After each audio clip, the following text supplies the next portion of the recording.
c'est encore une joie de vous retrouver à l'intérieur de l'église ce matin pour un culte en live. Et je remercie ceux qui nous suivent et ceux qui continuent à nous suivre. C'est quelque chose de merveilleux. On va se réjouir. Le week-end prochain, nous réouvrirons les bâtiments. Et puis, avec les conditions de sécurité qui s'imposent, je ne vais pas vous les décrire ici. Vous aurez des affichettes, vous aurez tout. Tout sera être mis en place, le gel, les masques, etc. Et nous aurons l'occasion de pouvoir nous réjouir ce matin, ce week-end prochain, Seigneur, ensemble. Alléluia. Alors ce matin, le titre du message est il faut obéir à la parole du Seigneur. Et vous allez voir que Dieu m'a parlé à travers cet enseignement sur l'obéissance. Et vous allez voir qu'il m'a donné un angle d'attaque qui est différent de ce que vous pouvez penser. Mais aujourd'hui, l'importance du message de l'obéissance dans ces derniers temps-là est quelque chose de primordial pour nos vies. Nous avons constaté, vous pouvez constater autour de vous que bien des hommes et des femmes qui se revendiquent chrétiens ou chrétiennes ce matin vivent sur la terre comme s'il n'y avait pas de jugement. Certains disent « je mène ma vie chrétienne comme je veux, c'est ma vie, c'est ma conviction. » Pour d'autres, c'est ma culture, mes coutumes. Moi, je crois ceci, moi, je ne crois pas à cela. Eh bien, vous allez voir, et nous l'avons vu la semaine dernière, que le temps de la grâce aura une fin, comme cette arche de Noé, nous avons parlé. Et puis, eh bien, tu peux lever ton bras contre Dieu, tu peux même insulter Dieu, tu peux dire tout ce que tu veux. Oui, eh bien, vous verrez que le temps de la grâce va s'achever. Et ce matin, plus que tout, nous allons voir qu'il faut être obéissant à la parole du Seigneur. Amen. Alors, à travers les temps difficiles, ce matin que nous traversons, il est indispensable que l'enseignement de la parole soit mis en pratique. Et ce matin, tout particulièrement, nous allons nous exhorter et vous exhorter à un principe fondamental de la doctrine de tout bon disciple de Christ, obéir à la parole de Dieu.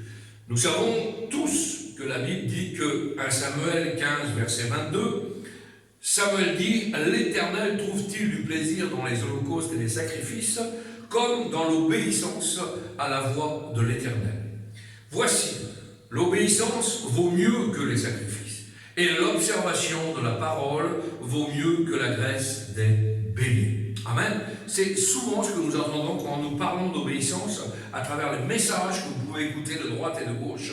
Et puis ce matin, nous allons voir comment que le Seigneur va orienter des points positifs de l'obéissance et des points négatifs de la désobéissance. Et pour cela, eh bien, nous allons aller dans l'évangile de Luc. C'est un peu spécial ce matin pour vous parler d'obéissance, mais néanmoins, le Seigneur a parlé à travers son messager ce matin par rapport à l'évangile de Luc et au chapitre 6. L'évangile de Luc, chapitre 6. Et je répète ce matin que dans les temps où nous sommes, la chose principale, la chose cardinale à accomplir est l'obéissance. L'obéissance non pas envers des hommes, non pas envers un mouvement, non pas envers une église, mais envers la parole du Seigneur. Alléluia. Ce matin, nous allons nous régaler, nous réjouir autour de cette parole et nous allons lire un passage, un grand passage de Jésus alors qu'il était sur une colline non loin de Capernaum, au bord du lac de la Galilée, alors qu'une foule était immense à ses pieds. Eh bien là, Jésus a donné ce que l'on a appelé particulièrement le sermon sur la montagne. Le sermon de Jésus-Christ sur la montagne. Eh bien, c'est quoi? Eh bien, ce sont tout simplement des règles de base, des règles d'obéissance qui nous montrent et qui nous indiquent la conduite de la vie chrétienne. Et vous pourrez retrouver aussi ces écrits à travers le témoignage de Matthieu particulièrement, qui lui va prendre 3 chapitres, Matthieu chapitre 5, Matthieu chapitre 6 et Matthieu chapitre 7, pour décrire de long en large cette prédication de Jésus sur la montagne. Et nous allons lire ce matin dans l'évangile de Luc, la parole de Dieu, dans Luc 6, à partir du verset 20. Amen. On fait la lecture ensemble. Alors Jésus, levant les yeux sur ses disciples, dit, heureux vous qui êtes pauvres, car le royaume de Dieu est à vous. Heureux vous qui avez faim maintenant, car vous serez rassasiés. Heureux vous qui pleurez maintenant, car vous serez dans la joie. Heureux serez-vous lorsque les hommes vous haïront, lorsqu'on vous chassera, qu'on vous outragera et qu'on rejettera votre nom comme infâme à cause du Fils de l'homme. Réjouissez-vous en ce jour-là et tressaillez d'allégresse, parce que votre récompense sera grande dans le ciel, car c'est ainsi que leur Père traitait les prophètes. Mais, il y a le mais de Dieu, mais, malheur à vous, riches, car vous avez votre consolation. Malheur à vous qui êtes rassasiés, car vous aurez faim. Malheur à vous qui riez maintenant, car vous serez dans le deuil et dans les larmes. Malheur lorsque tous les hommes diront du bien de vous, car c'est ainsi qu'agissait leur Père à l'égard des faux prophètes. Amen. La parole de Dieu est claire ce matin, la parole de Dieu est précieuse, et nous allons voir particulièrement, voir ces 4 béatitudes, ces 4 bénédictions, et nous allons voir ensuite ces 4 grands malheurs, ces 4 malédictions qui ont été données par le Seigneur Jésus à travers ce qu'on peut appeler la discipline chrétienne, l'obéissance chrétienne. Il y a 4 bénédictions de la part du Seigneur et 4 malédictions pour la désobéissance. Et nous allons donc commencer par les premières, les 4 béatitudes, et Jésus commence en disant « Heureux, vous qui êtes pauvres, car le royaume de Dieu est à vous, vous qui êtes pauvres. » Il y a des gens qui sont pauvres matériellement, mais qui sont très riches spirituellement. Et nous devons savoir ce matin que la parole de Dieu s'adresse à tout le monde. Les riches autant que les pauvres matériels. Et on sait que pour ceux qui sont pauvres, et particulièrement qui désirent et ressentent cette pauvreté spirituelle, le Seigneur dit que le royaume de Dieu est à eux. Et là, évidemment, on parle de pauvreté d'esprit. On parle de pauvreté d'esprit. Parce que Matthieu, au chapitre 5, reprend le même passage et les paroles de Jésus sont « Heureux les pauvres en esprit ». Amen. Donc, il parle bien des pauvres en esprit. C'est lui, Jésus, qui baptise dans le Saint-Esprit. Alors, on est rempli de l'Esprit à ce moment-là. Et le Saint-Esprit en nous aide dans la compréhension des choses de Dieu. Nous n'avons pas reçu l'Esprit du monde. Nous n'avons pas reçu l'Esprit du monde, nous qui nous revendiquons chrétiens.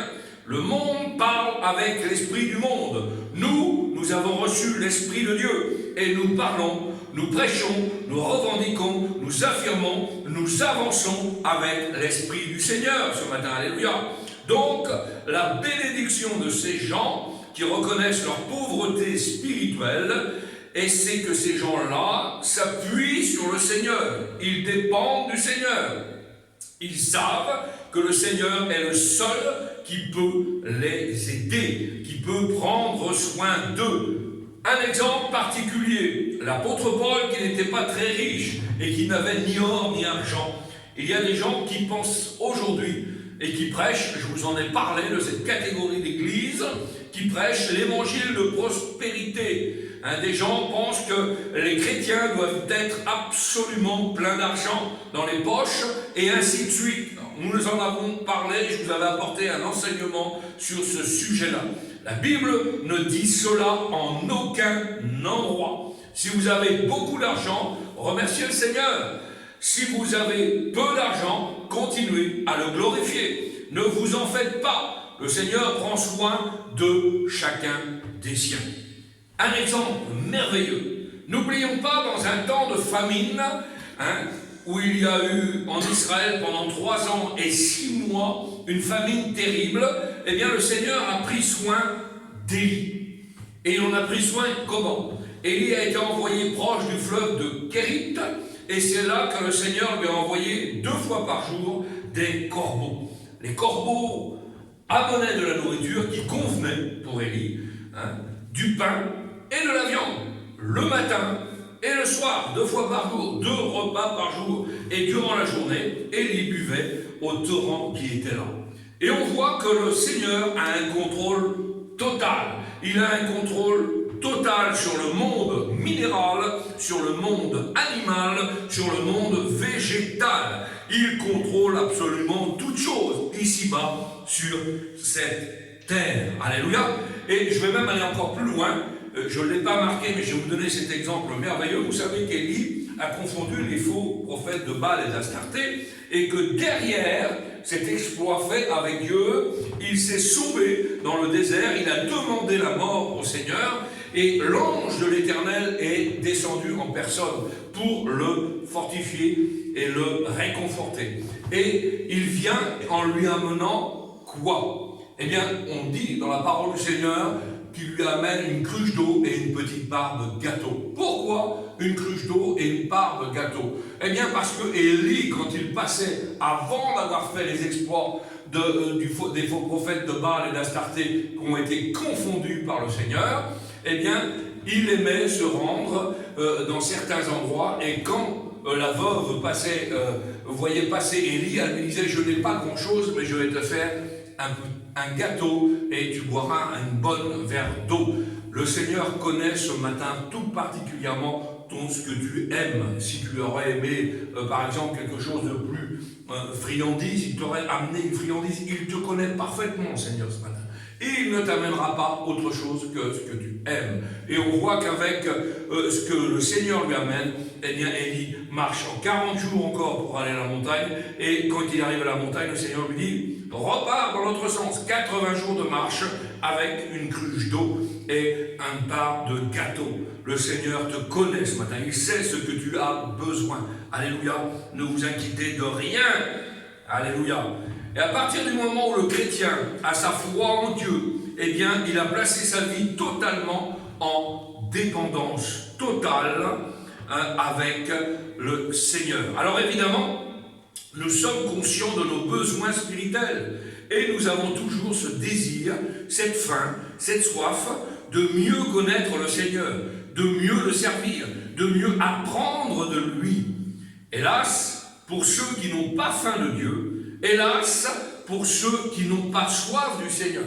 Et ici, dans ce texte de cette première bénédiction que Jésus donne dans son sermon, que nous avons lu, ceux qui reconnaissent ce désir spirituel, eh bien, le Seigneur est clair, le royaume de Dieu est à vous.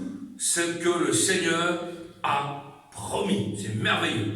David a pu dire: moi je suis pauvre, indigent, mais l'Éternel pense à moi. Alléluia. L'Éternel pense à moi. Il pense à toi ce matin. Dieu pense à toi dans ces jours particulièrement difficiles, avec ce virus qui circule, avec ces difficultés de chaque jour, financières ou autres, avec cette fin des temps qui est en train de tomber sur notre génération. Nous, chrétiens, nous avons nos regards vers le Seigneur. Alléluia. Un jour, le Seigneur va reprendre le peuple d'Israël, vous pourrez lire ça dans Ésaïe 22, et il va leur dire, alors qu'ils étaient proches du jugement, vous ne regardez pas vers moi. Regardons vers le Seigneur ce matin. Eh bien, nous devons plus que jamais regarder vers le Seigneur et ne pas être comme les païens qui ont une philosophie particulière de vie. On appelle ça les épicuriens. Mangeons, buvons, réjouissons-nous, et puis demain nous mourrons. Nous sommes tournés vers le Seigneur. Nous avons cette sainte crainte de Dieu.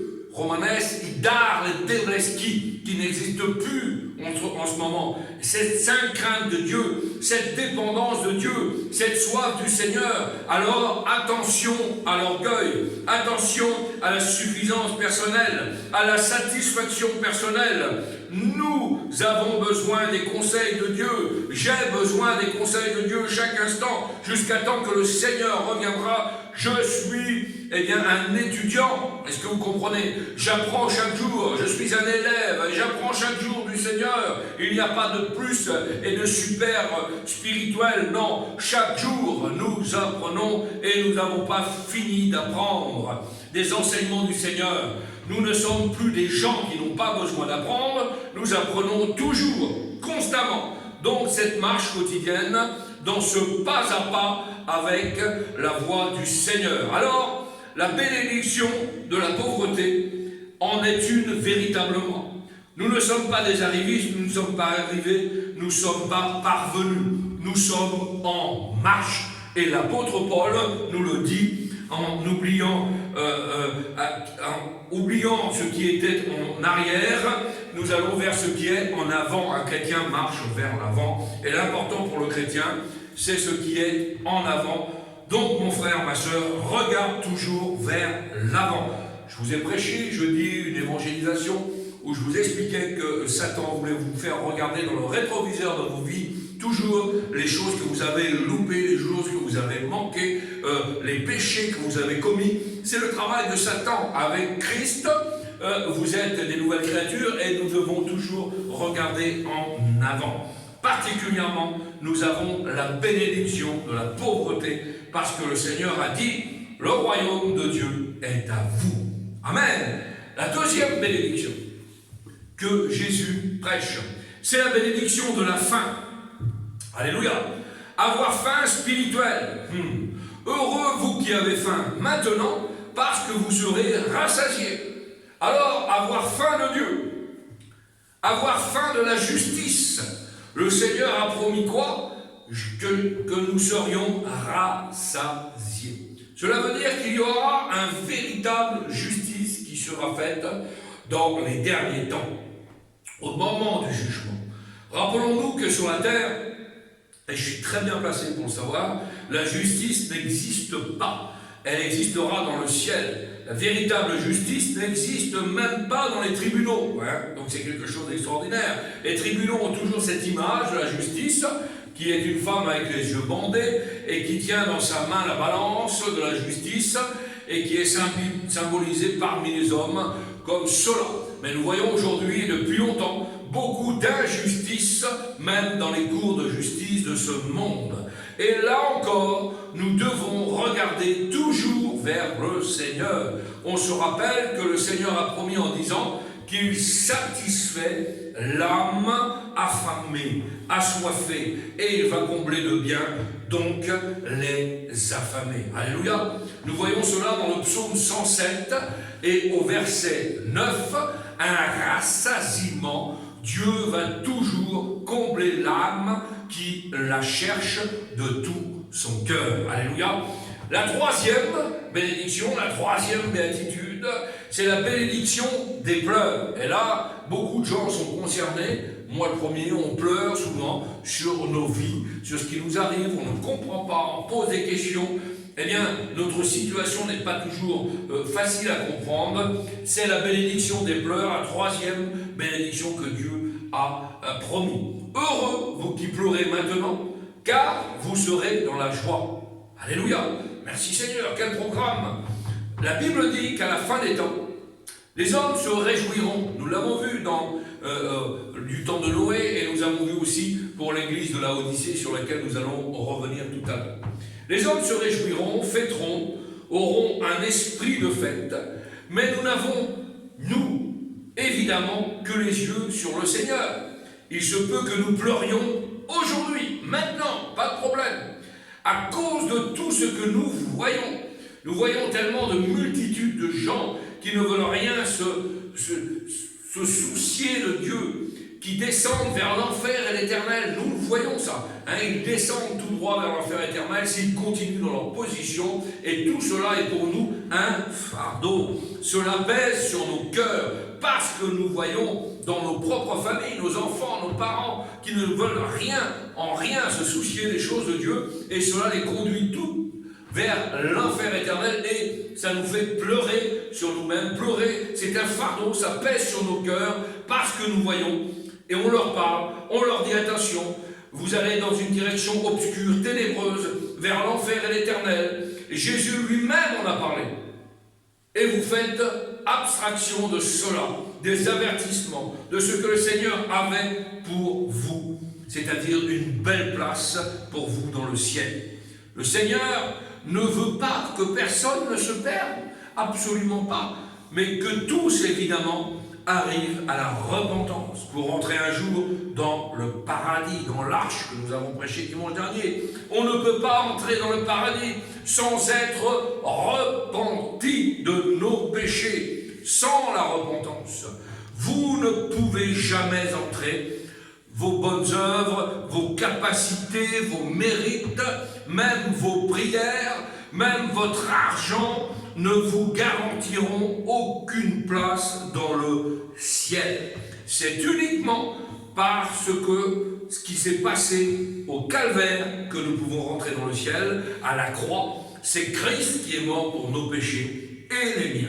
Alléluia, gloire à Dieu. Alors le Seigneur a dit, heureux vous qui pleurez, maintenant, parce que vous serez dans la joie.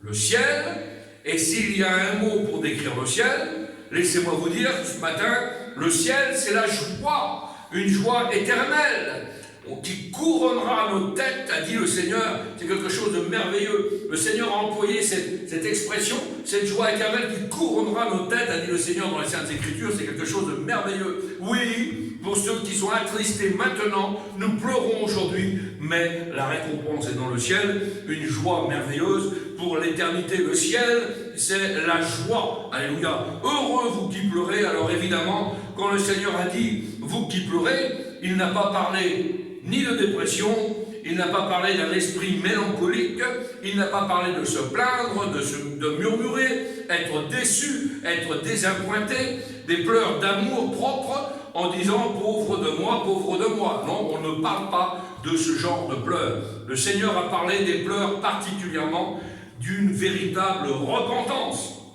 Quand on se repent, généralement, on pleure. Moi, je me rappelle le premier jour où je me suis converti, j'étais une nouvelle créature, le Seigneur était venu m'arracher des ténèbres du monde de voyoucratie dans lequel je vivais. Vous avez pu entendre mon témoignage maintes et maintes fois. Le Seigneur est venu littéralement m'arracher dans les profondeurs de l'abîme. Et le jour où j'ai remonté à la surface, que Dieu a habité dans mon cœur, est venu faire demeure dans mon cœur, j'étais une nouvelle créature, je n'arrêtais pas de pleurer. Je pleurais sur mon sort, pauvre pécheur. Rappelons-nous avec Jésus, ces choses merveilleuses. Quand Jésus, quand il portait le bois de la croix, c'est quelque chose d'extraordinaire, et qu'il marchait au travers des rues de Jérusalem, eh bien les femmes pleuraient. Et regardez ce que Jésus leur dit en voyant l'horreur de Jésus qui avait fait des guérisons, des miracles. Peut-être leurs enfants avaient été guéris par Dieu. Peut-être leurs propres enfants avaient eu un miracle par rapport au Seigneur. Et maintenant, il allait être cloué. Donc les femmes pleuraient littéralement sur Jésus. Et qu'est-ce que Jésus leur a dit? Femmes de Jérusalem, ne pleurez pas sur moi, pleurez sur vous et même sur vos enfants. Donc, on a besoin de pleurer sur nous-mêmes et de se reconnaître pécheur, de reconnaître que l'on ne peut s'en sortir par nous-mêmes, prendre des résolutions, on va s'améliorer, on va faire ceci ou cela. Eh bien, laissez-moi vous dire que non et non, nous avons besoin d'une délivrance qui nous vient d'en haut. C'est que le Seigneur uniquement peut nous apporter. Lui qui peut nous tirer de la fosse de destruction, c'est lui. Nous sauver, c'est lui. Donc le Seigneur a dit, heureux, vous qui pleurez maintenant, car vous serez dans la joie. C'est vrai. En pleine de repentance, le Seigneur lui-même a dit qu'il changerait nos pleurs en larmes de joie dans Ésaïe 61. C'est quelque chose de merveilleux.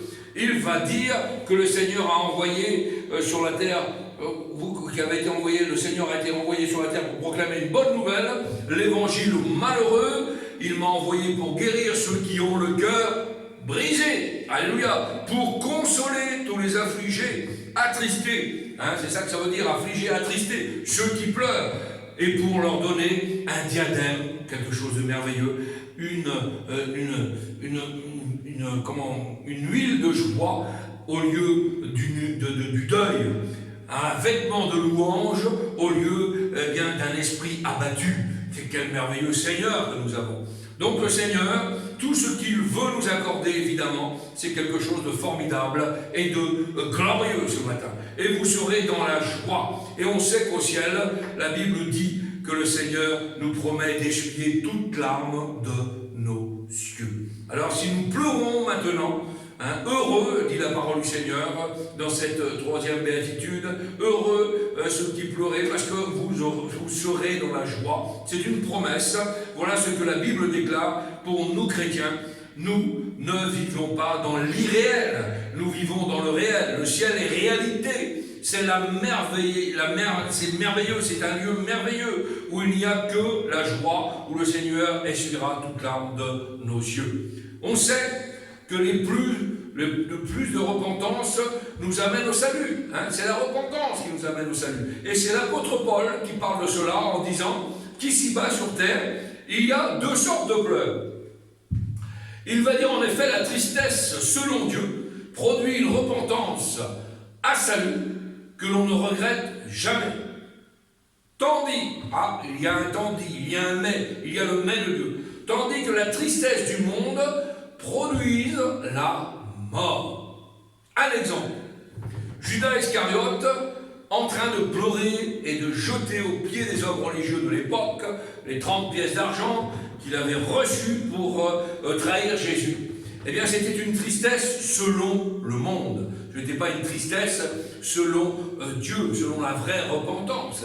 C'était une tristesse selon le monde. Et donc, la Bible dit qu'il est allé ensuite se pendre, c'est-à-dire qu'il est allé ensuite se suicider. Donc pour lui, plus aucun espoir, et même Dieu ne peut plus rien y faire. Il y a une tristesse selon le monde, le diable a poussé dans cette direction, puisqu'il est dit que Satan entra en lui. Tandis que la tristesse selon Dieu, c'est autre chose, c'est merveilleux. Il produit une repentance.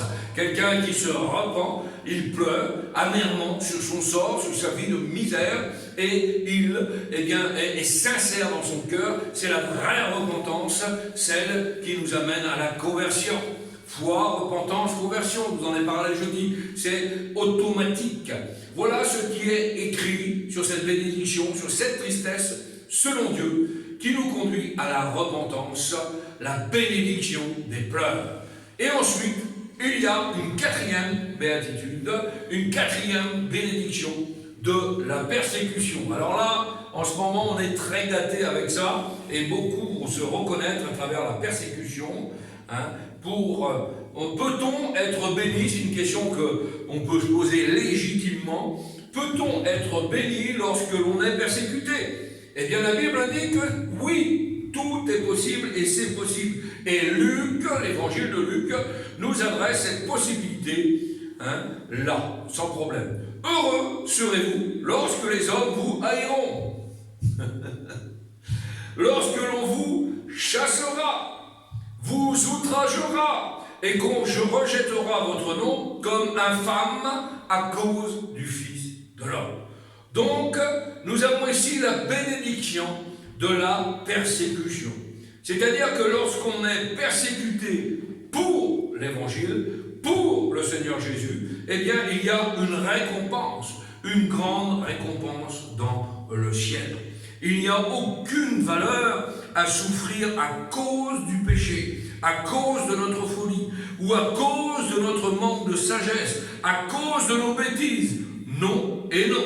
Mais si nous souffrons, parce que nous servons Jésus, parce que nous nous accrochons aux valeurs évangéliques, eh bien à ce moment-là, cela est une très grande valeur aux yeux de Dieu. Et l'apôtre Pierre parle de cela dans son premier épître au chapitre 4, où il va dire « Bien-aimés, ne soyez pas surpris quand une chose étrange qui vous vous arrive, la fournaise qui est au milieu de vous, pour vous éprouver, c'est-à-dire pour vous mettre à l'épreuve. Réjouissez-vous au contraire de la part, c'est-à-dire la participation que vous avez aux souffrances de Christ, afin que vous soyez aussi dans la joie et dans l'allégresse lorsque sa gloire apparaîtra. Amen.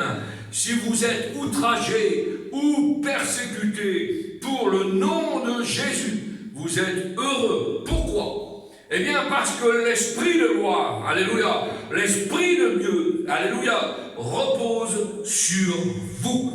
Donc il y a une joie à souffrir pour le nom du Seigneur. Et cette joie, on la ressent. Expérience personnelle de persécution, nous ressentons en nous, malgré tout. Vous avez vu, quand vous êtes persécuté, eh bien, malgré qu'on nous tape dessus, vous comprenez, c'est une image, à coup de bâton, on vous salit votre nom, on vous salit votre foi, on salit le nom, que vous êtes chrétien. Eh bien, malgré ça, ça ne vous est jamais arrivé, moi ça m'est arrivé plein de fois, nous ressentons en nous, malgré tout, malgré qu'on est persécuté, rejeté ou traité de toutes sortes de noms, que le Seigneur est avec nous et il nous donne un surplus de joie. C'est merveilleux. Il nous donne un surplus de joie. Oui, il nous accorde cela. Et cela est arrivé aussi dans les Actes des Apôtres, où l'on a persécuté les premiers disciples qui parlaient au nom de Jésus. Il est dit qu'ils étaient joyeux. Regardez, ils étaient joyeux d'avoir été trouvés dignes de souffrir pour le nom du Seigneur Jésus. Alléluia. Souffrons comme des bons soldats de Christ, le Seigneur nous en parle. Donc il y a que le chrétien vrai, véritablement, qui vit cette chose-là, se mélange dans ce malaxeur de persécution et de joie en même temps. Donc il y a une sorte de mélange au travers de la souffrance, de la persécution, le rejet de votre nom traité comme de la boue, et en même temps il nous donne un apport spirituel, miraculeux, surnaturel de joie. Cette joie nous vient d'en haut. Alléluia. Je vous en ai parlé, Colossiens 3, verset 4, recherchons les choses d'en haut. Rien ne doit nous intéresser sur cette terre de misère. Il n'y a que boue, et on n'est sali que par de la boue. Vous comprenez ça? Donc tout ce qui vient d'en haut, la joie nous vient d'en haut, et c'est ce que la Bible dit par le Saint-Esprit. Pierre va dire, si vous êtes outragés pour le nom de Jésus, vous êtes heureux, et pourtant de outrager, parce que l'Esprit de gloire, l'Esprit de Dieu repose sur vous. Et puis il rajoute que personne parmi vous ne souffre comme ayant tué quelqu'un, comme un meurtrier, comme un voleur, comme un malfaiteur, ou même comme quelqu'un qui s'initierait dans les affaires des autres. Vous savez, s'ingérer dans les affaires des autres est très mauvais, et ce n'est pas une bonne chose. Il ne faut pas s'immiscer dans les affaires des autres. Et si vous souffrez parce que vous êtes ingéré dans les affaires des autres, alors évidemment, l'Esprit de Dieu s'en va, il s'envole. Alléluia. Mais si vous souffrez comme un chrétien véritable, un vrai disciple de Christ, parce que vous aimez le Seigneur, parce que vous tenez aux valeurs chrétiennes, parce que vous tenez à la parole, parce que vous tenez à la doctrine, parce que vous tenez à la moralité chrétienne, alors vous êtes heureux. Alléluia, merci Seigneur. Heureux, c'est la bénédiction de la persécution. Et le Seigneur promet en disant que la récompense est grande dans le ciel à cause de cela. Cela veut dire que tout est noté ici-bas sur la terre. Lorsque vous passez dans le couloir de la persécution, quand vous passez par le problème, la difficulté, ne vous inquiétez de rien. Celui qui a créé l'œil nous voit, et tout est noté dans sa tête, dans son esprit, on va dire ça comme ça. Et quand vous vous sentez très très très seul, quand vous vous sentez blessé, quand vous vous sentez brisé, quand vous vous sentez cassé, mais vous aimez tellement le Seigneur, eh bien il y a un réel amour de Dieu dans votre cœur. Eh bien à ce moment-là, l'Esprit de Dieu, l'Esprit de gloire repose sur vous. Et en plus, le bonus, parmi les bonus, la récompense vous attend dans le ciel à cause de cela. C'est ce que la Bible nous enseigne. Tous ceux qui veulent vivre pieusement Jésus-Christ seront persécutés. Il n'y a aucun problème. On ne peut pas échapper. C'est un état de fait.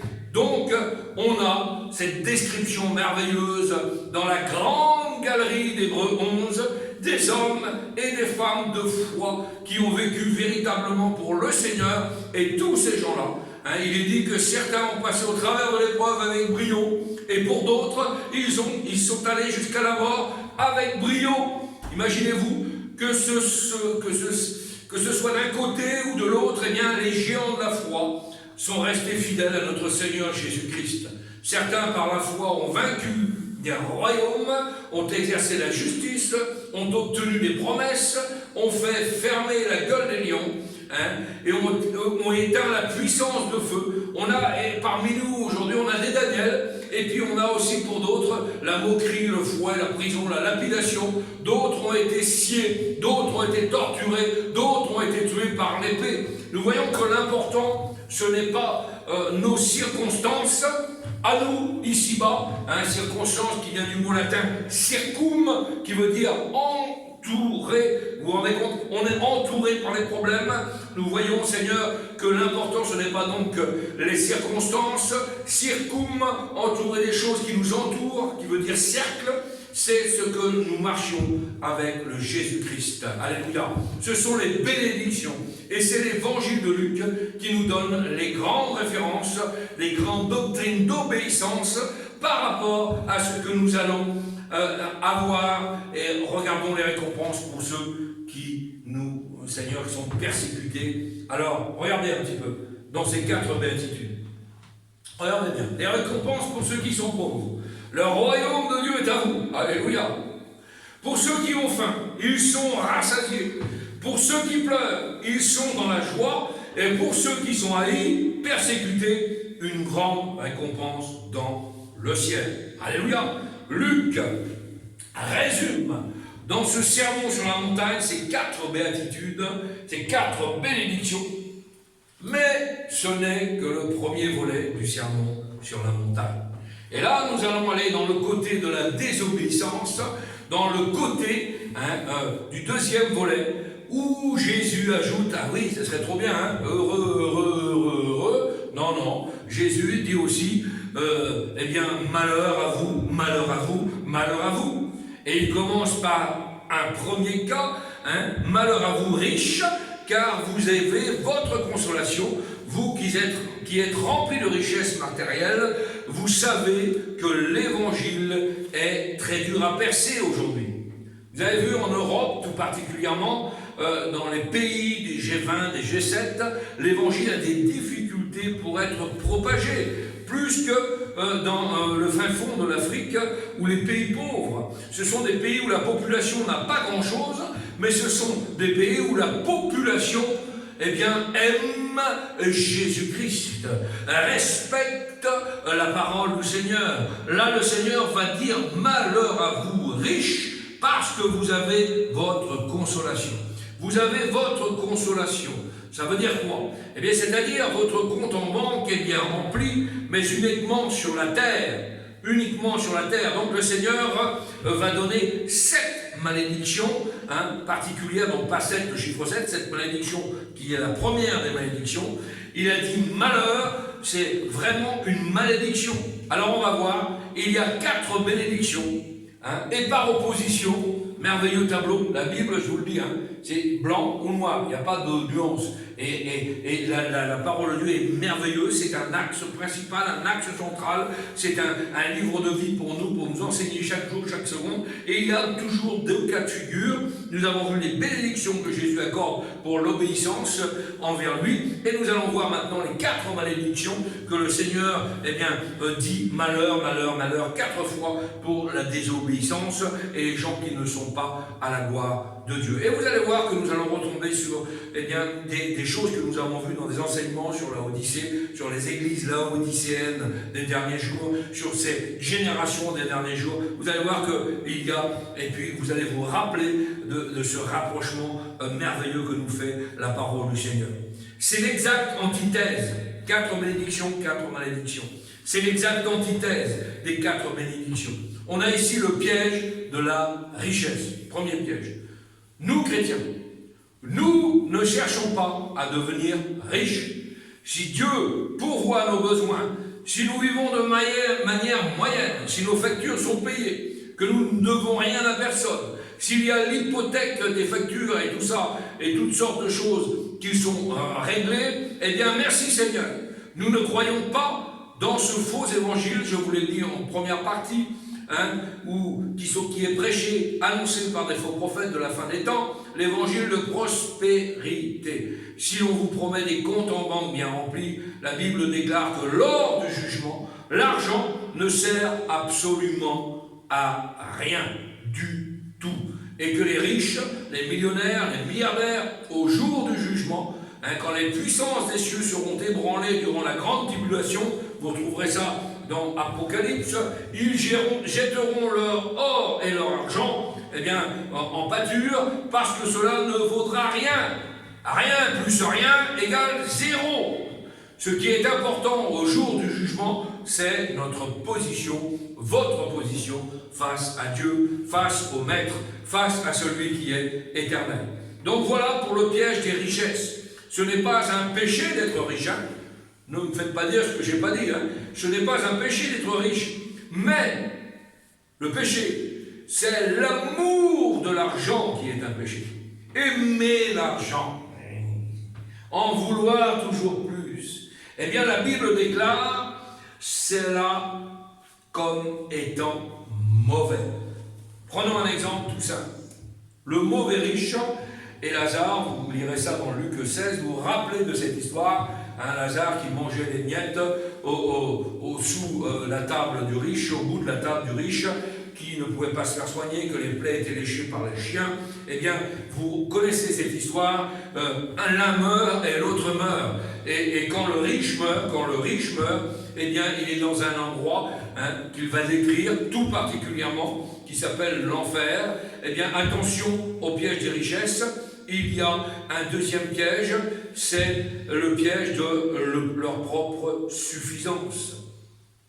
Jésus va dire, ça c'est le deuxième malheur qu'il décrit, Jésus va dire, malheur à vous qui êtes rassasiés parce que vous allez avoir faim. Il y a des gens qui un jour seront à la porte du ciel. Ils frapperont et ils diront au Seigneur, ouvre-nous, comme l'arche que nous avons prêchée dans la génération des derniers temps. Ils auront faim, ils voudront voir la lumière, mais ils seront dans les ténèbres, enfermés, emprisonnés par des choses, des ténèbres éternelles. Et le Seigneur a bien dit, arrière de moi, je ne vous connais pas, vous qui êtes des ouvriers d'iniquité, des ouvriers de péché. Cette catégorie-là de personnes auront très, très, très faim, mais ils ne seront jamais rassasiés. Donc, malheur à vous, qui maintenant êtes rassasiés, car vous aurez faim.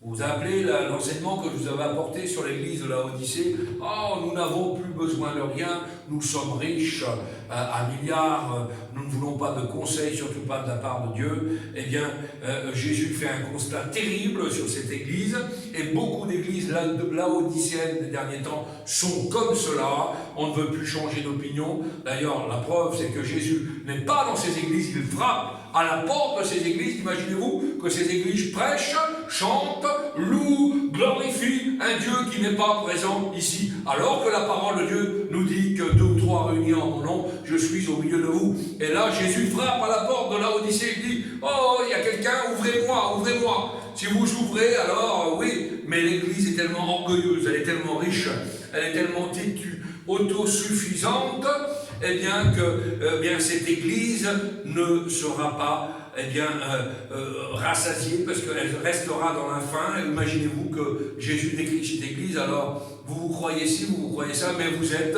pauvres, aveugles et nus, dit la parole.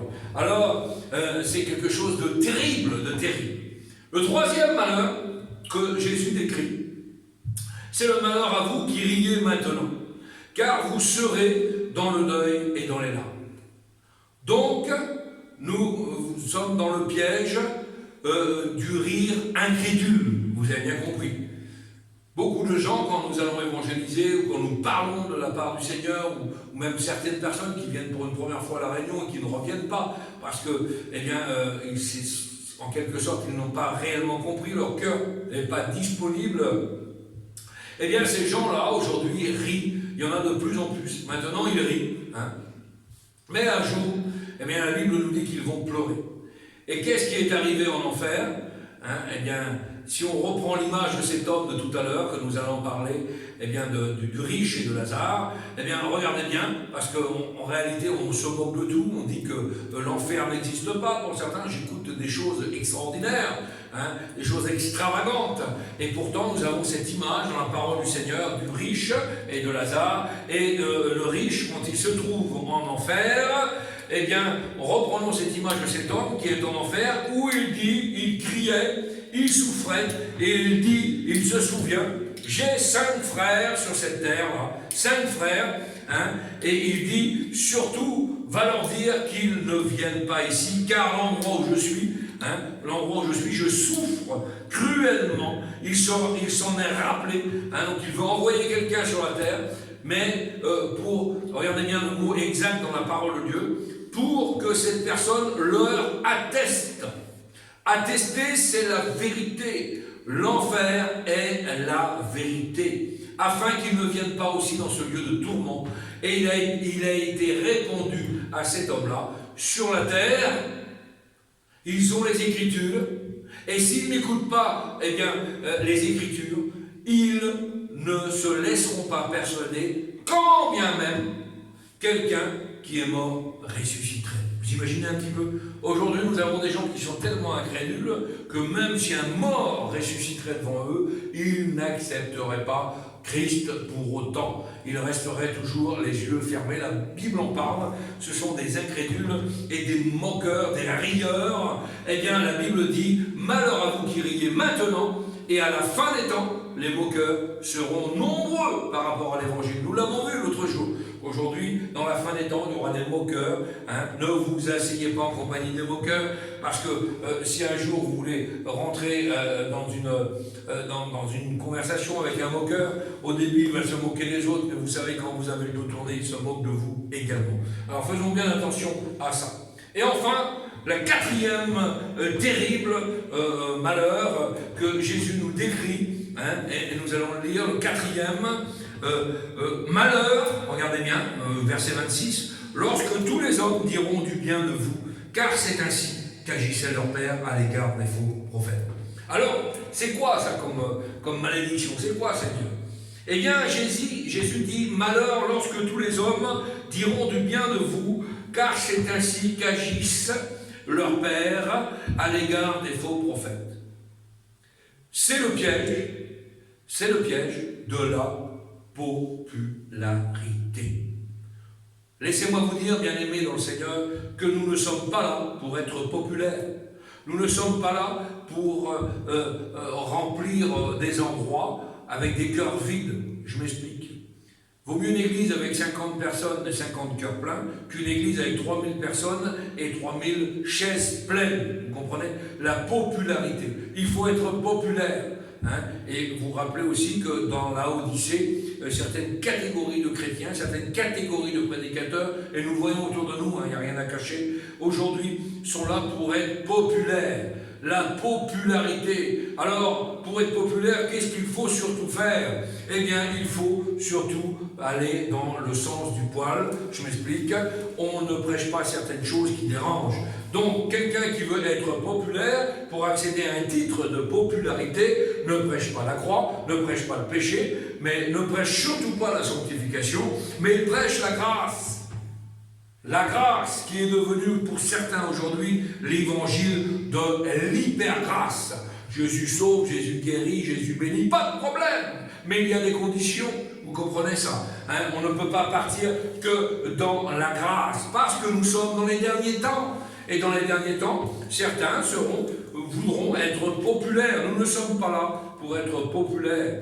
Nous ne sommes là pour être des chrétiens véritables, des disciples de Christ, pour vous dire la vérité. Et laissez-moi vous dire que la vérité aujourd'hui n'est pas populaire. Bien au contraire, toute vérité n'est pas bonne à dire, dit un proverbe du monde, mais laissez-moi vous dire que toute vérité aussi est bonne à prêcher. La Bible et l'apôtre Paul nous enseignent de prêcher l'entièreté de la Bible sans rien cacher. Alors pourquoi mettre certains versets sous le tapis pour ne pas vexer un tel ou un tel? Il faut être populaire. C'est le grand pasteur, c'est le grand annonciateur de la parole, c'est le grand prophète, c'est le grand... Honnêtement, je m'en fous complètement. Ce que je fais, c'est ce que le Seigneur me demande de faire, et qu'à travers son serviteur, son modeste serviteur, son humble serviteur, son humble instrument, des âmes puissent être touchées et qu'il y ait une réalité. D'ailleurs, beaucoup veulent la gloire de toutes choses, et la Bible encore est claire. Certains sèment, d'autres arrosent, et c'est Dieu qui récolte. Donc de toute façon, nous n'avons aucune gloire à recevoir des gens de ce monde. Certaines personnes veulent être médaillées, veulent passer à la télé. Merci Seigneur si vous avez une possibilité de passer à la télé pour évangéliser, il n'y a pas plus beau. Mais faites attention à la popularité, parce que la popularité amène très vite à la dérive. Le succès monte à la tête, et nous nous retrouvons avec des gens qui tombent dans l'orgueil, et vous savez que l'orgueil est un péché. Alléluia. Alors oui, cette terrible conclusion du 4e malheur, malheur à vous quand tous les gens diront du bien de vous, ça fera s'inquiéter le jour-là, parce que Satan aime bien flatter, vous comprenez? C'est notre mandat à nous, c'est notre mandat que nous avons reçu de la part du Seigneur, c'est de dire la vérité, de proclamer la vérité, de proclamer l'évangile dans toute sa simplicité, dans toute son intégralité et dans toute la vérité, sans cacher nos mots. Beaucoup de gens aujourd'hui, j'ai péché, c'est pas grave, le Seigneur va te pardonner. Non, il faut qu'on prie ensemble, il faut qu'on puisse être sincère et clair devant Dieu. Alors voilà le merveilleux programme de l'obéissance en 4 points de bénédiction sur le sermon de Jésus, sur le mont de cette montagne. Et puis nous avons les 4 points négatifs qui correspondent à la désobéissance envers Dieu. Alors c'est un axe particulier, mais j'espère que vous avez compris ce matin, j'espère que vous avez été bénis ce matin, et nous allons pouvoir prier le Seigneur ensemble, et je vous redis encore que la Pentecôte, parce que nous sommes dans un week-end de Pentecôte, soit dans nos cœurs, soit dans nos vies, que réellement nous soyons conduits par le Saint-Esprit ce matin, et nous allons nous réjouir ensemble. Alléluia. On prie le Seigneur sur ces